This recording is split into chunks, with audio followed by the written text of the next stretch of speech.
that particular organ. And that's what the water will do. Because God's path is through the water. It's that simple. But everybody wants some convoluted explanation for everything.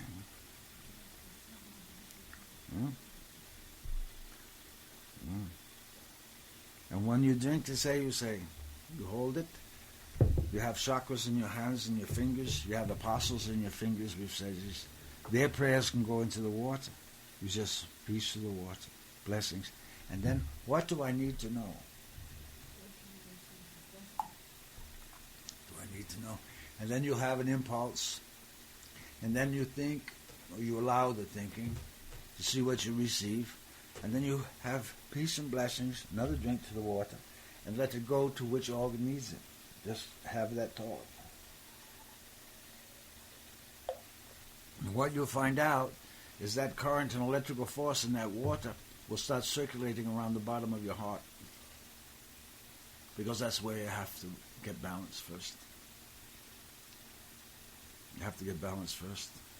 Just to the left of the solar plexus, you'll feel it there. And then you breathe it. Thank you. And then the heart energy starts moving closer to the center of the heart chakra. Because you're out of your heart chakra. Your heart, your physical heart, is to the left, inside you. So you bring it to the center, gently, energy-wise. You had a representation of that in a movie called E.T., when the extraterrestrial entity had the heart in the direct center of the body. That was the representation. See? Yes, exactly. And you notice the index finger. It's larger. It's the one that does this thing. To the solar plexus and heart. It's a memory of you remembering you inside you. You're remembering you. You're not so influenced by the outside. You're remembering you. You're remembering you. Remembering you. Yeah. Yeah. That is how you do it. There was instructional information in that little movie of the necessity for quiet behavior in the performance of yourself, because you still haven't figured out what you're supposed to do here, literally, in the manner. You're going up the 3 levels. This is the ascension thing. And you're coming back down. You're being pushed back down. Because you're supposed to understand more than the previous level of communication with consciousness. You call them generations. You're at another level. You're another generation. You're supposed to know something. Same too with the young ones coming up. They know something. That's why this little one, the 15-year-old, found this city. He paid attention to things, to connections with the stars and the planet. There's a reunion going on. The necessity for that reunion is we are trying to warn the communities that you're preparing yourselves for another Egypt. Where things are going to get covered up and completely gone. And people don't like to hear this. We say peace to our beings, but they're getting ready for a tsunami on the East Coast, literally. And when it hits, that's when, you're going to feel it. When millions go at once, you'll feel it. Everybody will feel that one. And you have the explanations already from your Edgar Casey of the California moving, Japan sinking. Now scientists are saying within your Japan it's going to split in 2. The earthquakes are increasing. Now how does that happen? All of a sudden they just start increasing all over the place. Why? Well, you got the magma moving and things like that, but you also got the influence coming from Nibiru, which is causing this action. Planet has memory. Your planet has memory. Your ocean has memory. Yeah, it is. And what you term the earth is suffering. in the manna.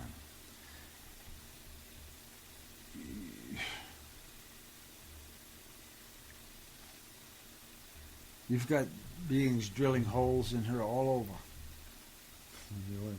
And you pull your oil out, there's nothing there. You're going to shift things. You're damming rivers and not allowing nature to do what she needs to do. You can't control nature by physical form. You can for a little bit, but you're going to find out she overrules that, and you distorted yourself. That's what's going on your planet today. That's what's going on in your planet. You're going to have a cleansing, and you're going to move through what you call innocent consciousness, and you're going to start having respect for the water and the dew in the morning. Because then that's the part of yourself that's most prevalent. 80%, 60% water, 70% water in beings. That's who you are. You're not flesh, skin, and bones. You're more bone than you are flesh and skin, but that's another story. The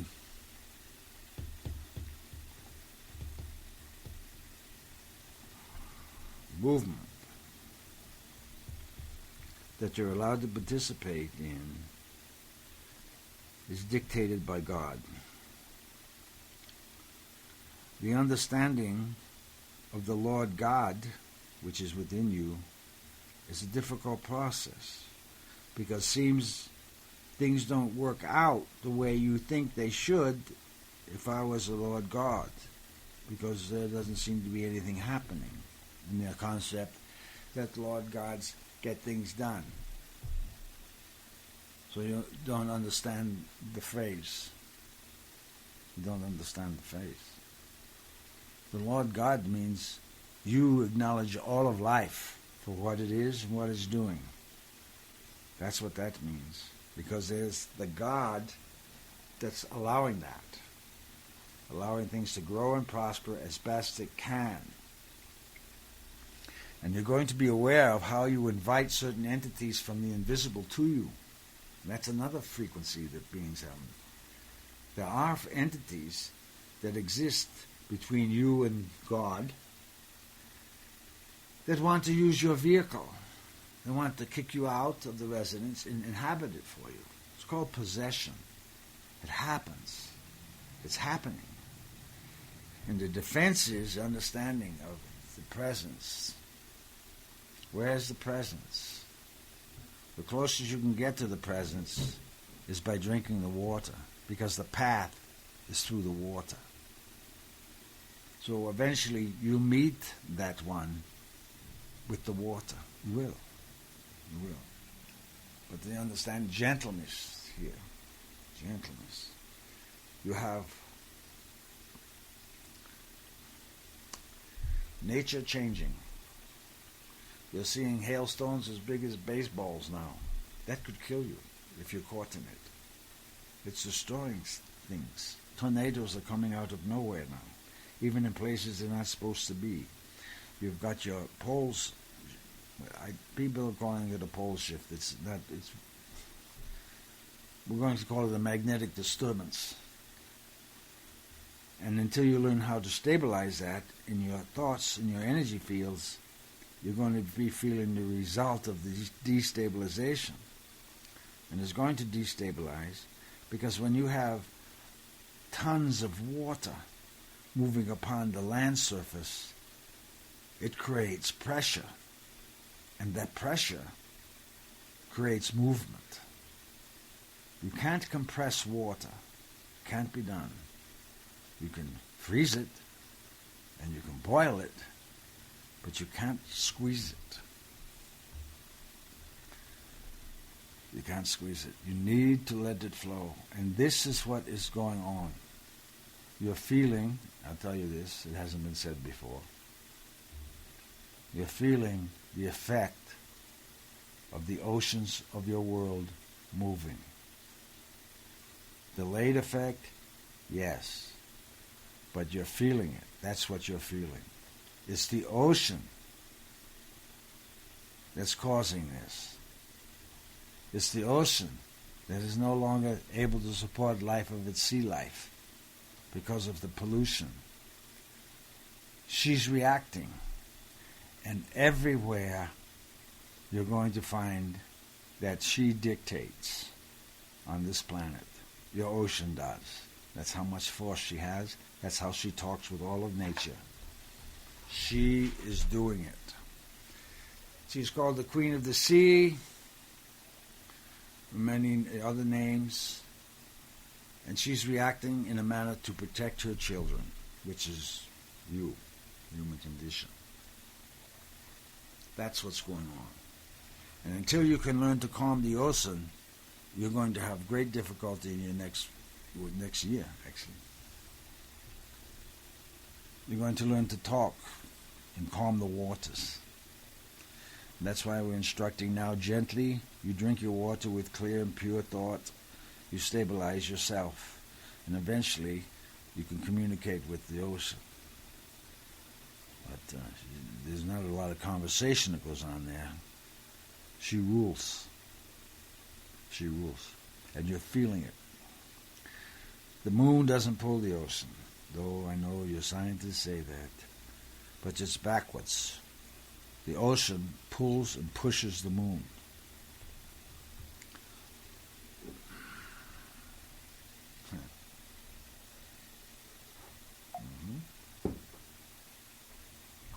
Because it's her house, and that's her light at night.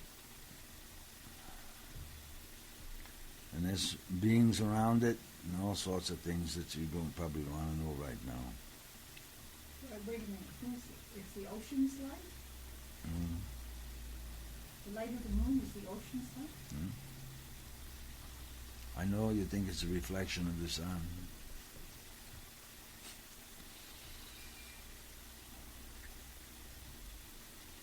It allows a shadow.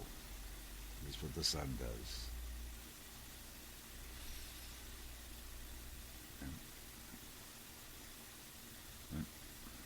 It's also, when you talk to the moon, it's communication to the mother.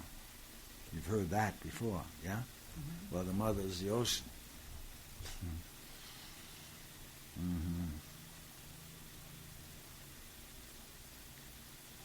And you've had performances where this was demonstrated, where the sun stood still. Yeah? You've got statues of the Virgin Mother now weeping tears in more than one place. In people's homes. In people's homes.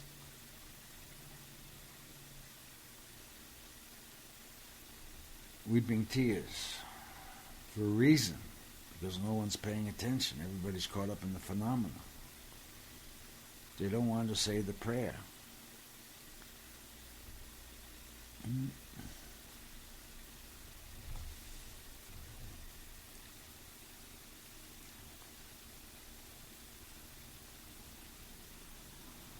They're in the control, they being those running your minds and your thoughts and the processes of yourself.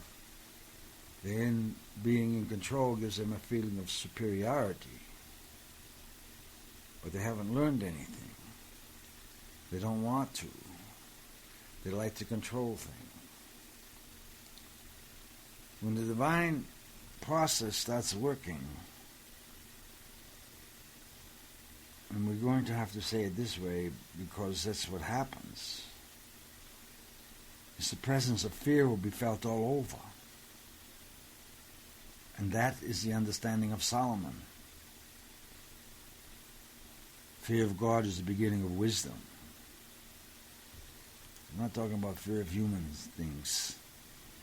It's fear of the invisible becoming manifest visible. Because that's a remembrance of knowledge that you have, but forgot or didn't want to remember how it works. Right now, is a necessity to use words to call. Inform a little, yet the practice of obedience is within the self. And by obedience, I mean to the laws, to the law. And to find out what the true law is, all you simply have to do is ask the water. because that's how the dust found light, was in the water from the dew. And you are dust and going back to dust. So when you understand dust to dust, you'll understand the water and the dust, and you'll understand the first worm out of the water, the dew. Worm. W-O-R-M? Yes. Which was Jesus manifested. How do you like that one? From the water, from the dew. The dew hit the dust, and in the elements of within the form of the dust there was a consciousness that recognized the light and manifested out of it, with it. And thus it began. This time. Hmm? This time. It's begun many times, right? With what you would call the beginning. Of this time around. Yeah. Besides, yeah.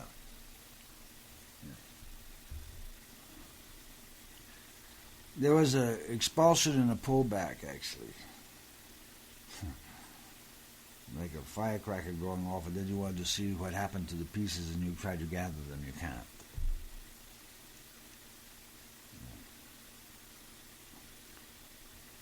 First realized consciousness was when the dew hit the dust. And that's where the secret lies. Because the dew was formed from condensation from the sun and sunrise. And that's another significant point there. That's why you should pray at sunrise.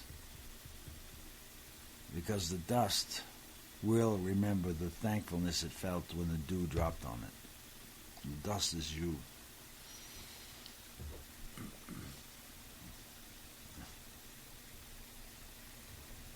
That's how it's done.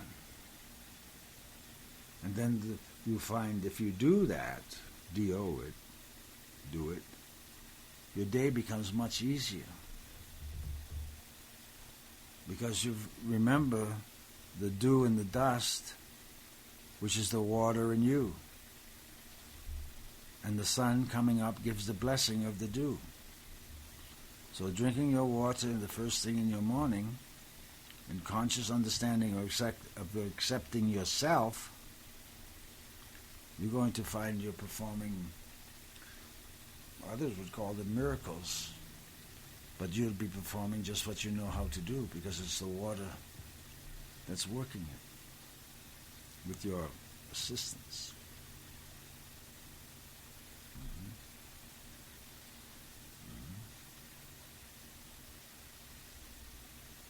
And I'm going to reiterate one thing. Peanut oil is going to really become necessary because it lubricates the joints. It gets down into the bone structure to lubricate the movement. You need it on your hands, your feet, your fingers. It doesn't stay in the skin long. You need it on your face, particularly your joints and your elbows and toes. It just creates a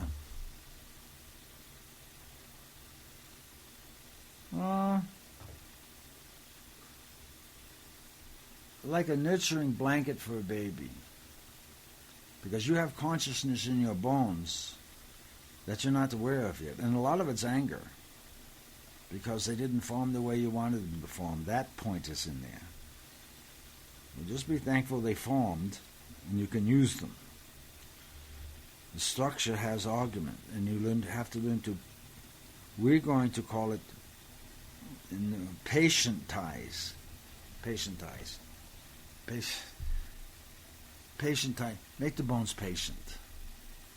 Make the bones patient. Peanut oil does that. That's another secret of the peanut.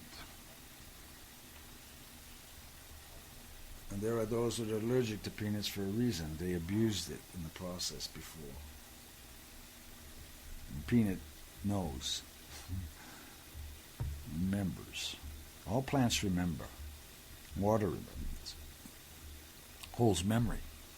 When you water a plant with the water, the plant remembers the water. Being told by the water. So when you water your plants, you should say prayers with the water, or good thoughts. And they go, and the plant receives the good thoughts. That's one of the secrets with water. And that's why you're being told that. That's why you're being showed the pictures of crystal structure of water, why you're getting this next information about the memory of water, when you're going to find out that how God manifests in the mists, M-I-S-T-S, of the water. And then there's communication established. And it's always for the healing of the physical condition that you are within. Because if you're not in a healthy position to understand yourself, you are certainly not in a healthy position to help anyone else. You're just dragging disease along with you when you try to help in that condition, not understanding the force that's God there. Assistance. They're caught up in other things. And unless you've been in a war, you have no clue to the manipulation of consciousness. You haven't any idea. And you have no idea of the survival capabilities and the necessity for prayer and safety in space. How to be, aware of movement before it moves. You condition yourself to these things. You're in that process now. We're trying to calm the wars. That's why we say peace to all beings. That's why you're getting a lot of violence in your cities and streets now. Instead of one great big war that's spreading out into violence things. People can't handle the frequency now. They think they're so justified in having everything and not having anything. You're dealing with demonic forces.